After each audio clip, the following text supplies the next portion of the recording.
You're listening to In Sickness, a podcast about caregiving with Allison Breininger and Justin Bima. Good morning, Justin. How are you today?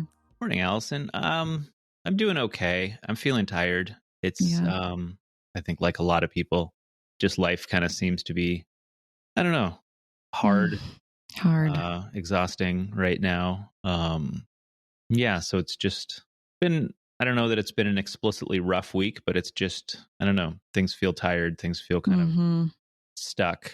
And it's one of those times when just trying to exist and kind of get through sort of feelings. So, yeah. I saw a thing that said, this January I'm doing a thing called, I'm going to mess this up, but something like get through every day. Or I don't know, something like that. Like it's basically just like, can we get through just each day? It's just like a little victory. And I don't know, I think we've talked about being empaths. And I think that the empath in me is also struggling because I can see everybody else struggling. Right. You know, like I just, my heart is just for teachers and parents and medical professionals and everybody is just having a hard time. And so I think my empath heart is also just like breaking for everybody having hard times right now. Yeah, for sure. Yeah. How are things going for you other than that, I guess? Yeah. Well, I think so. One thing, we're recording this on January 15th, which I feel like we should say, because I feel like things are changing so quickly around here. So we made the decision to not send Maya to school the last 2 weeks, just because COVID numbers are so high. And yes, she is vaxxed. She actually got boosted yesterday, which is very exciting now that 15-year-olds can get boosted. But we just thought it just seemed inevitable that she was going to get it and then bring it home. And then, all the things. And so we made the hard decision to do that. We're kind of going rogue. Yeah. There isn't like a plan for that with the district. A lot of districts around us have decided to go virtual, but ours is not. And so we're just kind of taking it day by day. And, we've said to her, your mental and emotional health is really important to us. Yeah. And so if it feels like that is taking a hit because of this, you need to tell us. Or, she said, yep, absolutely will.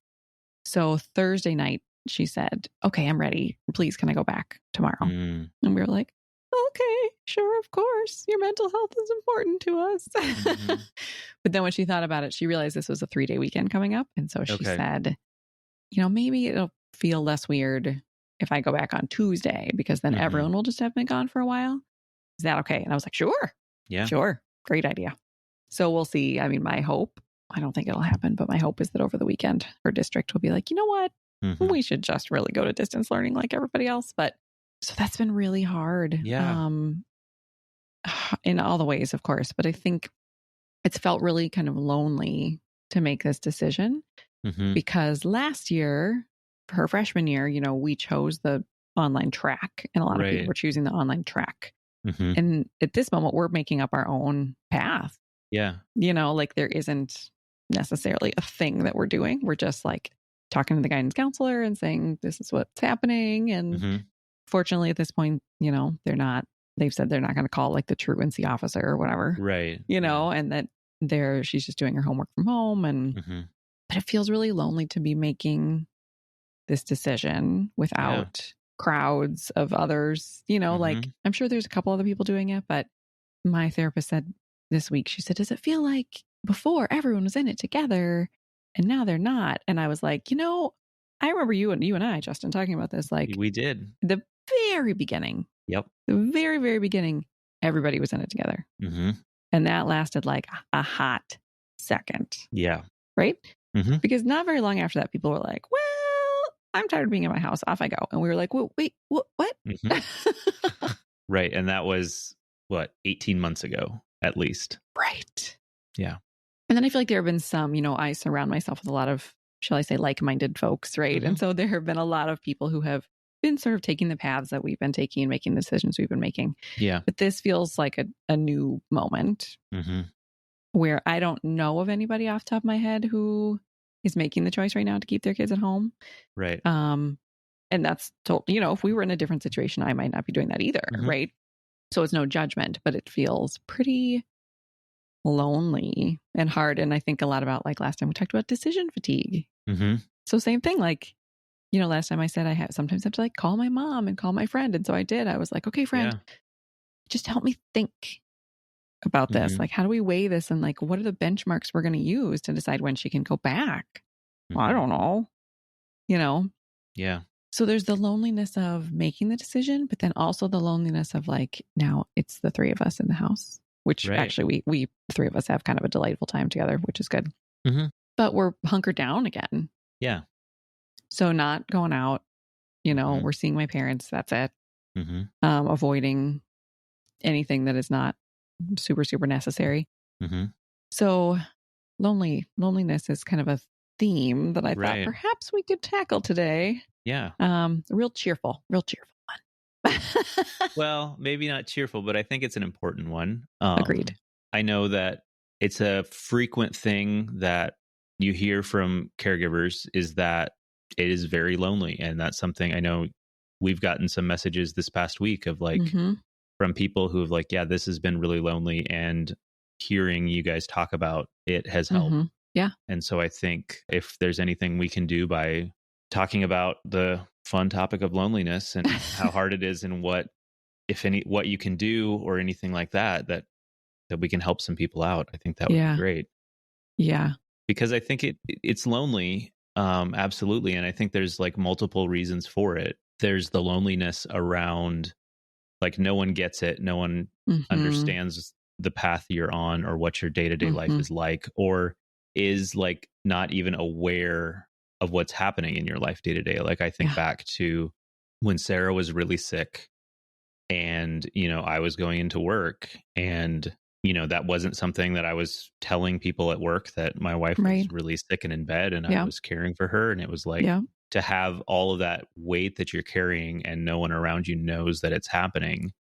Like that is a lonely feeling, just to feel unseen. And so that's like a piece of loneliness in caregiving. There's also times when you are just like physically alone. And there's like, I think back to when at that same time period, like when I was home, like her sleep schedule was just a mess. And so there would be days where she was, sleeping all day, and maybe it's the weekend and I'm just also in the house, but like I can't go anywhere. I can't, I'm downstairs trying not to make a lot of noise. And it's just like, I was physically isolated, and just that felt very alone. And so there's like different levels to it. And like more recently, like when I had to bring Sarah to the ER and I spent hours sitting in the car in the parking lot alone. And like with those things, it's like the loneliness of like not just being separated and unable to like talk to people in general, but like with Sarah being the one as like my person that is not like that loneliness separation from her. Right. That is there as well. So that's like a triple whammy, because you're not with your person. You're not with anybody. I mean, like sitting alone in a parking lot, like sounds like the saddest, loneliest thing, Yeah. And then the fact that it's not like there's a lot of people in your life. I mean, you could have called me and I would have gotten it, but there's not a lot of people in your life that you could have talked to in that moment who would have been like, oh, I get it. You know what I mean? Like, so there's that loneliness of like, most 40-year-old guys are not living this right now. Like most people don't get what I'm going through right now. Right. So it's like this triple whammy of loneliness. I feel like when people reach out to me, the words "get it" are like the most frequent words that I hear. Like when people talk to me about like they want to sign up for coaching or they're interested in the support groups I'm going to start. Almost every time someone says, I just want to be with somebody or with people who get it. Yeah. And so I hear that sort of mantra of like, people don't get it. And of course they don't, right? Yeah. It's so many people have said like, now that I'm a caregiver, I realize like, oh man, I had no idea what my caregiver friends were going through. And you kind of can't get it until you're in it, But I think that being surrounded by people who don't get it feels so lonely. Like I know it's a relief, like hanging out with you. Yeah. Or hanging out with other people in the chronic illness or the FA community where we don't have to be weird about like, oh, we're going to hook Sean up to some fluids or, like if I have to say like, you're looking a little peaked, you need to lie down, whatever it is, like, none of that we have to even like pause about because they're like, yeah, we get it. Right. Whereas if I had to do that in a quote typical gathering, people might be like, what's happening? And I have to worry about their feelings and, are they grossed out or whatever. Right. Yeah. And so that can feel really lonely, even in the middle of a party. Yeah. Right. For sure. Because the people just like are living such a different life than we are. Yeah. I think with that too, when we think about, there's the loneliness of, like when I say about a party, there's also that piece of like watching people, like you've talked about kids, right? And so things that you're watching other people do, and that didn't end up happening for you. Yeah. Or things that we're watching. Like I had a good friend the other day who like had this opportunity and she got to go to this like artist retreat, and her daughter was sick and so she didn't know she should go and all this stuff. And then she ended up going, and I was both like so happy for her that she got to go, and also like kind of jealous / lonely, because I thought there's no way in my life that I could like go on that retreat, even if everybody was healthy, but especially if somebody in the household wasn't. Like there's just no way. And so then there's this moment, that's another moment of sort of like, oh, and I don't know, and I wouldn't want to say that to her because she doesn't get that because her house is so different, and I'm happy that it is. Right. Yeah, I hadn't thought about that piece. And like, that was, it comes and goes, but it's that feeling of like being left behind. Yeah. And that was really hard initially for a long time, specifically around kids, but also just people just progressing in life along the, normal path that we assume kind of your life progresses. And like, it always felt like sitting on the shore and like everybody else is just like drifting. I feel like a lot of my analogies involve water, but yeah, that's awesome. I don't know. It's always been a helpful metaphor for me, but just, everybody's floating by and you're just kind of left there on your own. And it's tough. And I know it's something that through the whole caregiving journey, like feeling alone has been like an overarching thing, feeling that isolation, feeling unseen. And I don't know what the like fix is for it necessarily. I do know that like once I started talking about it a little bit more, people were aware of what was going on. There was a little bit less of feeling unseen, which was helpful. Yep.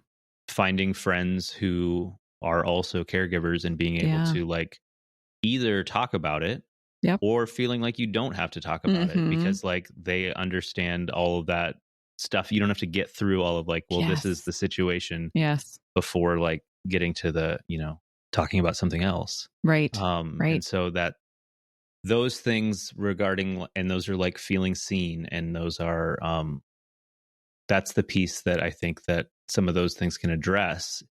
But it's hard too, because as a caregiver, you don't have as much time for that kind of stuff to pursue hanging out with other people and kind of, I don't know, developing that life. There's less outside life to kind of get involved in. Kind of you can feel very much like you're just stuck at home.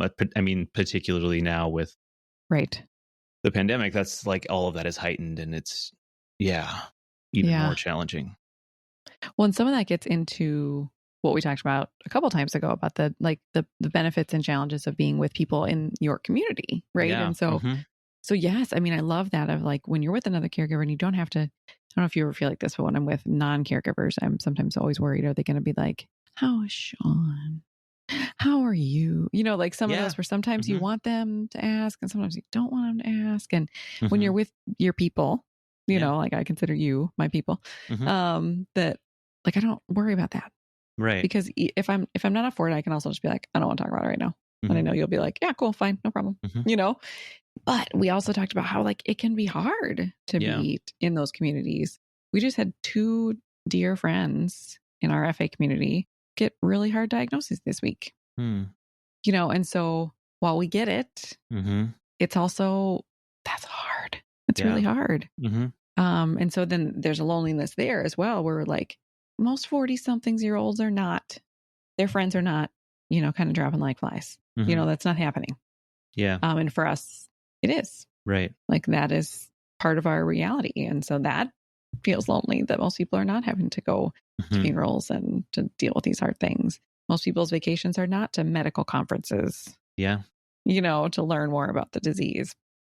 And so each of those things feels like it kind of sets us apart, but not in a good way, right? Really in this kind of like lonely way.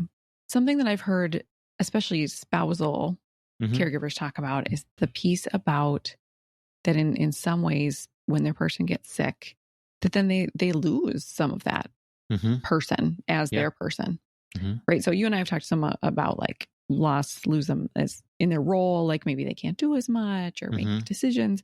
But I think there's also the piece I've heard a lot of caregivers say that like they used to be like, I'll just say for Sean and me, like back in the day before this, like I could be like, oh, like the biggest things were like work, right? Or maybe something with little Maya, right?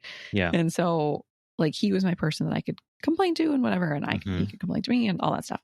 But it's harder when the thing that is hard is the disease. Yes.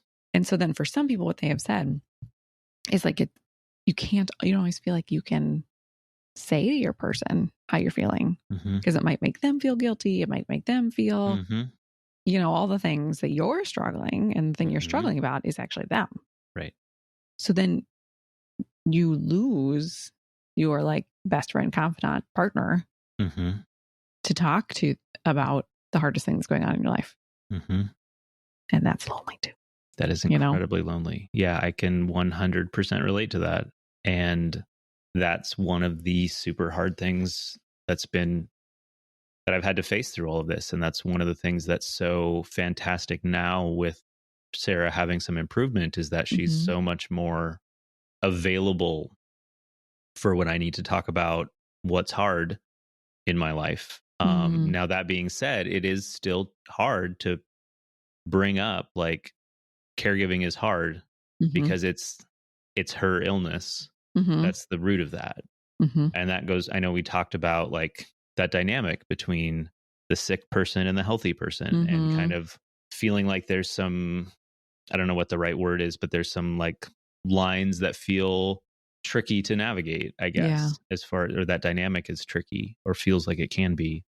And again, I don't know what the solution to that is. I know that one thing that has been really helpful for me going through all of this is having a therapist who like every week or every other week, like I have an hour and I can talk about everything that's hard. And that time is for me. And so it's getting better at using that to, I don't know if offload is the right word, but like I don't hold that all inside. Yeah. Which I think that is a place to feel seen. That is a place to feel understood. And if that's something that I think everybody can benefit from, but I think certainly if you're a caregiver, that's something that can be a huge help. And I'm a huge advocate for that. And I also understand that can be hard to do. It can be hard for, schedule reasons, financial reasons, right. For a lot of things. Finding people. People have wait lists right now. Yeah. Right. But yeah, it can make a big difference. Yeah. For sure. Yeah. Do you ever feel like, just because I've heard from some of these coaching people I'm working with, that they say like, I have a therapist, but they don't get it. Like they're helpful, but they don't get it because they're not a caregiver. So do you ever experience that you're like, they get me and they help my story, but if they haven't been a caregiver, there's like a certain level. Do you know what I mean? Have you ever experienced that? I know what you mean. And I think I've been fortunate. I've over the years, I've gone through 2 therapists is all. And they've both, I don't know if they fully understood what life was like as a caregiver, but they very much, in how they were able to listen, like at least were able to validate the hardship that I was going through in a way that was helpful. Good. Yeah. Yeah. Do you, because Sarah listens to the podcast, right? Yeah, she does. Yeah. So is there ever, when you were saying a little bit ago, like it's hard that like the hard things that are going on in your life are related to her, related to caregiving for her. Yeah. Is that ever tricky? Like as she listens to an episode and hears you say like, this is hard, or I'm tired, or whatever, like, is there anything ever like that ever comes up? Like, are there things that potentially you've said here that hadn't come up in conversation or anything like that, that like it brings up anything there?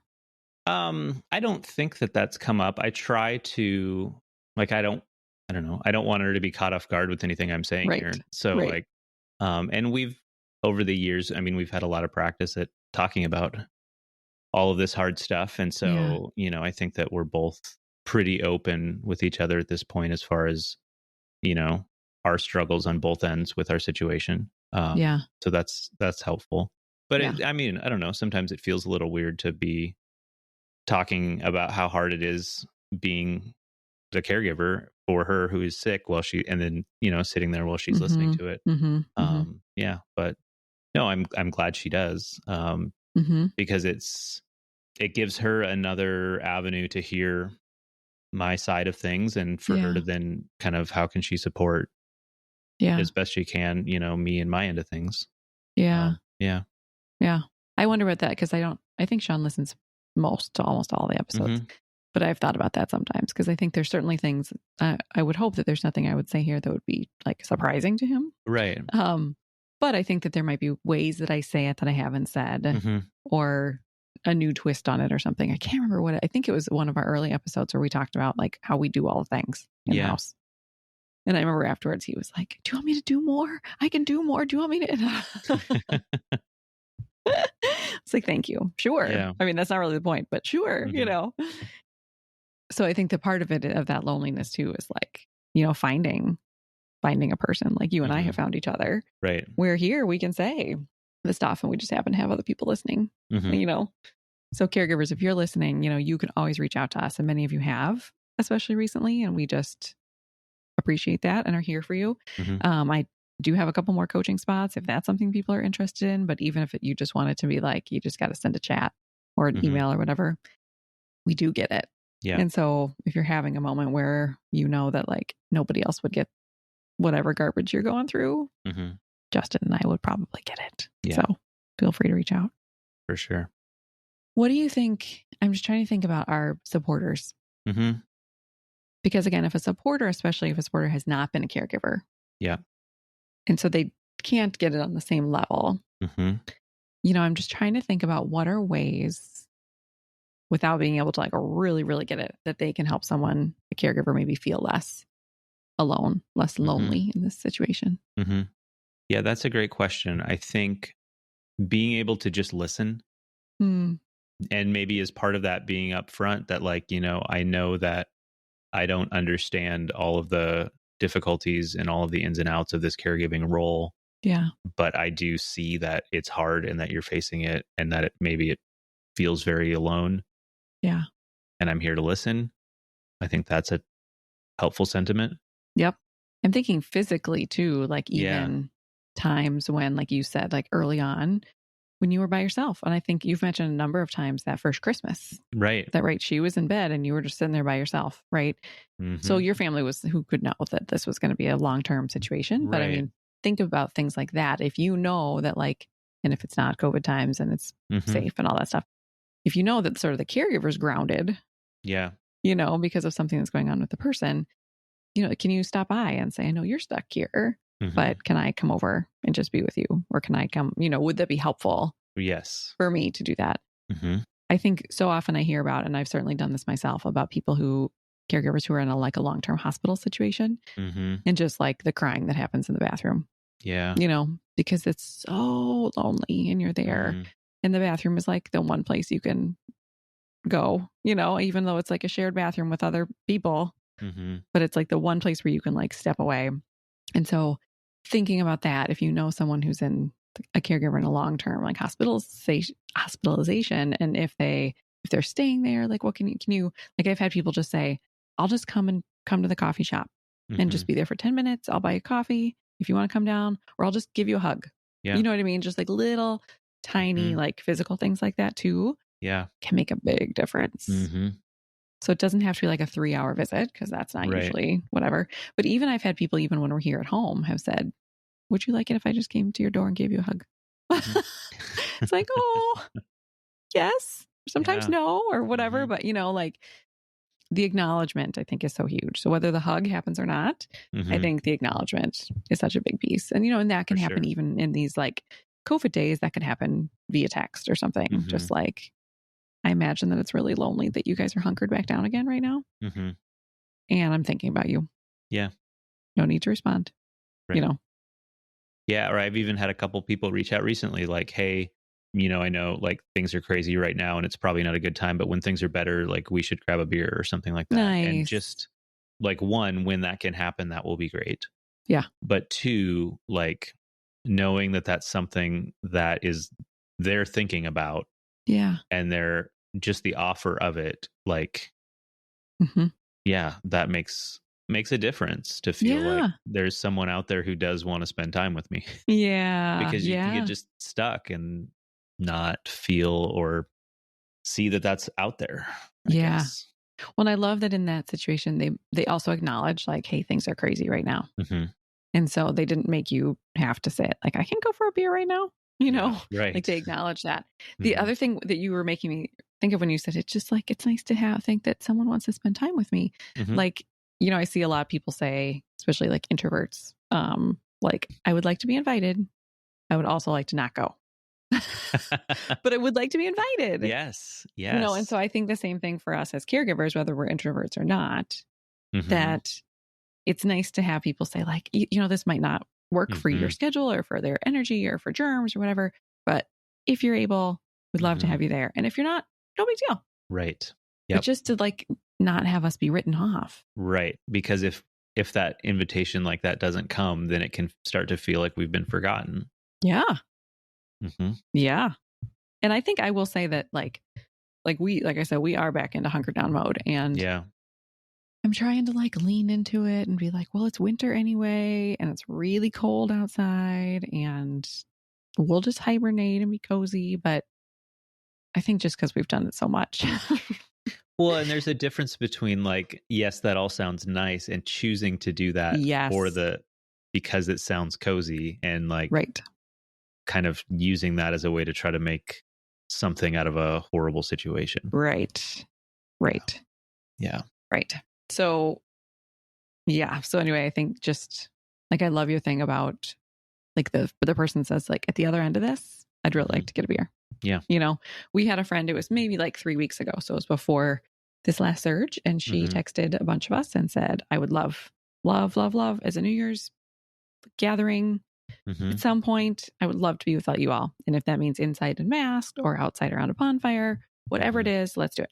Well, it was going to be scheduled for last weekend. And so of course, by last weekend, I was like, yeah, no. Yeah. I was like, I'm sorry, but we could do a Zoom or we could like not go. And they were all like, yep, absolutely. No problem. Zoom it is, And so again, I think that makes me feel less lonely when the people in my life, they adjust. Yes. And so it's not just like, oh, Breiningers are out. Well, we'll just have a fun time without them, which certainly that has to happen sometimes. Fine. Yeah.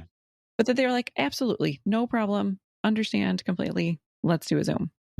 So that we could still, be part of the fun and all of that, So, yeah, I think there's a lot of loneliness happening right now worldwide. Right. And I think that as we've talked about with so many things like fatigue and anxiety and all of that we caregivers walked in already with a heap of it. Like we walked in lonely. Yeah. And now it's exacerbated. And so, thinking about those, like making those online connections, which we've said can be good or bad, right? Yeah. But reaching out and just building the connections with other people, reaching out to us, reaching out to others, and then supporters, taking time to, reach some kind of olive branch, some sort of like, are you over there? I'm thinking of you. Some follower who loves the podcast, so I would guess she's listening, sent us, our family the other day, boxes of like rock painting kits. Oh, cool. Because she loves. She once made me a negative space rock that she painted and like treasure it. But she paints rocks and then like leaves them around the neighborhood. Or she said now that it's cold, she like leaves them at her door for like the delivery people or when she goes through the drive-through at Starbucks. And so I haven't heard from her for a long time. And all of a sudden, boop, in the mail, all these like rock painting kits. And she said, I just thought your family might enjoy this during this time. Wow. So just things like that, just to be like, I'm thinking of you. I realize that you exist. Yeah. I remember that you exist out there, which I think sometimes can feel like hard during this time when we're not seeing people. Right. Yeah. One other thing I wanted to bring up kind of as part of this conversation is, so we've talked about loneliness, and something else that kind of has come to mind with all of that is also depression. Yeah. And I'm not saying that feeling lonely means you're depressed, and I'm not saying that depression is just loneliness. Yeah. But there are certainly strong undercurrents of like feeling alone that is part of depression. And depression is something that I've been living with for years and years and years. And it's certainly something that caregiving has not helped. Yeah. And it's real hard. Yeah.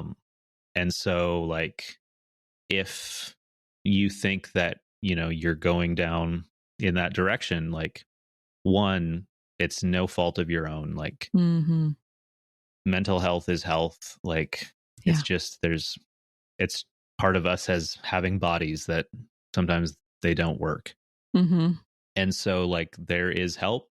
And, you know, if you're able to talk to a therapist about it, if you're able to talk to your doctor, there's medications that can help. There's no shame in needing to take medication for things like anxiety, for things like depression.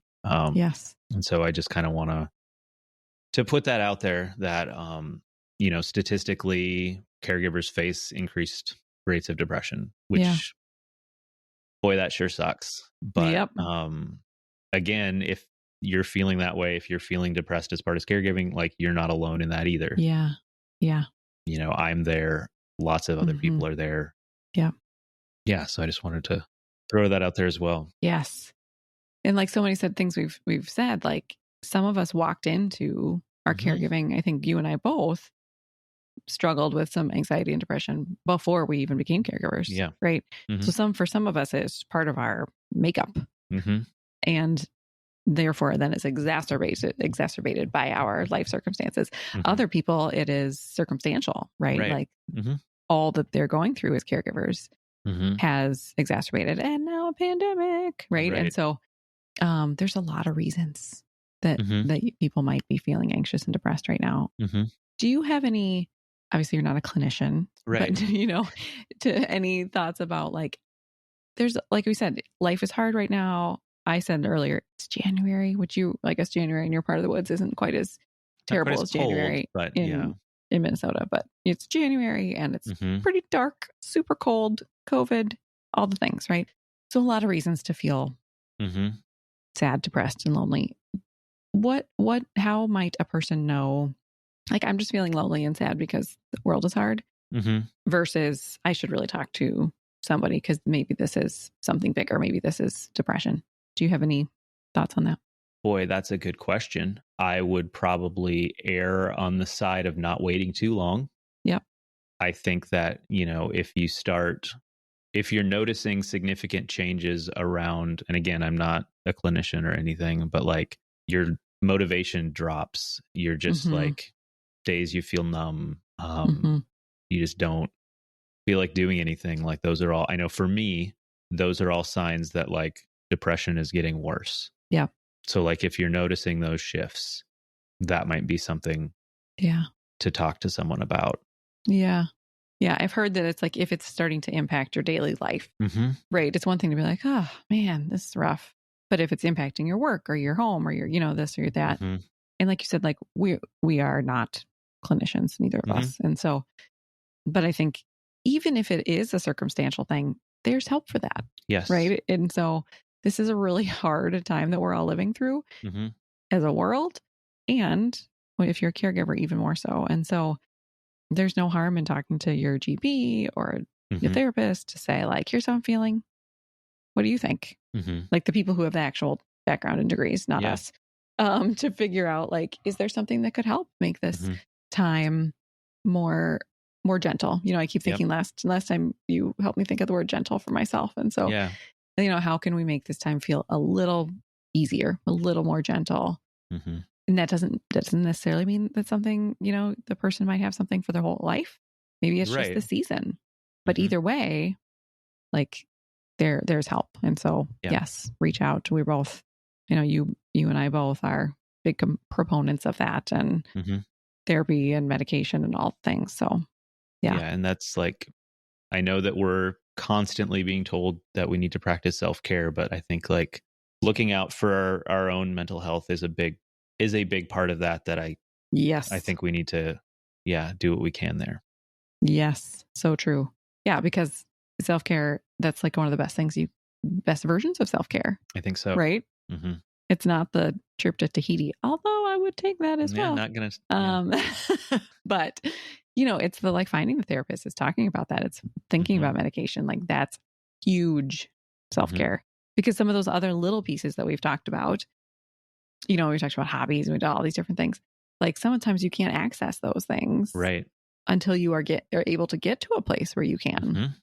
And so that's tricky. I know that like I recently switched the meds, and it's just been a really rough, that can be hard week. Yeah. And then it's always this like, is it because I switched the meds? Is it because it's January? It's because of COVID? It's yes, all of it. Right. Yep. The answer is yes. And so I find myself just like frustrated with, like you said, sometimes our bodies just don't work. And sometimes I think they're working like an overdrive. For me, it's more anxiety. And so I think it's more like my body is like, I think saber-tooth tigers are everywhere or something. I don't know what it thinks, but it like feels like it's an overdrive. And that just makes doing some of those easier self-care things harder when you just feel like, I can't do it. So all that to be said, here we are sounding like we got our stuff together. We don't. I mean, we do, and that we're working on it. We're working on our stuff. But I don't ever want it to sound like you and I are just over here like living these like carefree, happy lives. I think with the amount of times that we say the word hard in each episode, probably people know that. But that a lot of intentional work is being done on both of our parts to support our mental health through all the things we're going through. So as just a random quick aside, I want to mention that someone recently, speaking of mental health, said that they had heard me. I got to speak on a Cafeteria Christian podcast. And I mentioned that sometimes caregivers are people who are taking care of someone who is struggling with their mental health. Right. And someone reached out and said, I didn't realize that I didn't think I got to call myself a caregiver because my husband isn't physically sick, but struggles, like is bedbound essentially with mental health struggles.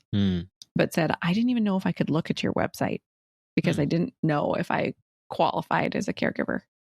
Wow. And so I just want to take this minute while we're talking about mental health to like loud and clear say that absolutely that if you are caring for a person who is struggling with mental health or with addiction, that though you are still a caregiver, so much so. And I'm sorry that those things are even more in the negative space. Yeah. And that those things are surrounded by a stigma and are sometimes, it's easier for me to say to someone, Sean got a new cancer diagnosis, than to say, Sean just spent a night in the mental health hospital. Right. Like I don't talk about that much. And it's because that's a harder thing to bring out into the open. Yeah. But those are even harder caregiving days than a cancer diagnosis because of that, because of the loneliness involved in that, and in the stigma of like, oh, can I talk about this? And or I think about, I've had caregivers share that their person doesn't want anyone to know that they're sick, so they can't talk about it at all. I think about the loneliness involved in that, of going through this hard thing and not being able to tell anyone.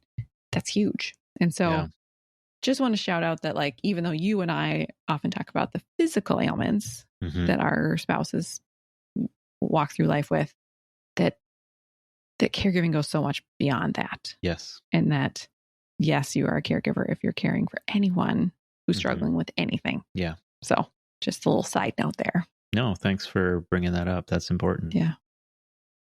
Okay.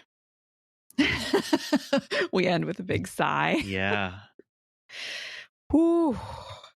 I guess is there, I mean, we don't need a bright side, but if there was one, it would be that if you're feeling lonely, you're not by yourself. You're on your own. So we're all lonely together. It sounds a little like an oxymoron, but we are. And so reach out to us. If you're feeling alone, reach out to another caregiver. If you're a supporter, reach out to somebody and just offer a hug or a note or a like, I see you, or a, after this is all over, I'd love to hang out, or do you want to hang out on the phone? And don't forget to invite people, and then give them an out to not go. Yeah. But continue to invite them. Yes. Yeah. Okay. All right. Well, here's to a gentler, hopefully, week. I hope so. Yeah. For both of us and everyone listening. Let's hope we can just one day, we're just doing this January thing one day at a time. Yep. We're halfway through. Are we? We are. Yeah. Oh, okay. That's something. Yeah. Although I always say February is the worst, but maybe, maybe this year January is the worst, and February will be something. We'll see. Yeah. All right. Thanks for talking about this hard topic with me. I appreciate it. It's been good. Yeah. Right. Okay. We'll see you later. Okay. Okay. Bye. Bye. You've been listening to In Sickness. Find us online at insickness.care or on Instagram at insicknesspodcast. You can send your questions and comments to insicknesspodcast@gmail.com. If you enjoyed the show, please share it with a friend or fellow caregiver, or leave us a review on Apple Podcasts. Thanks for listening, and take care.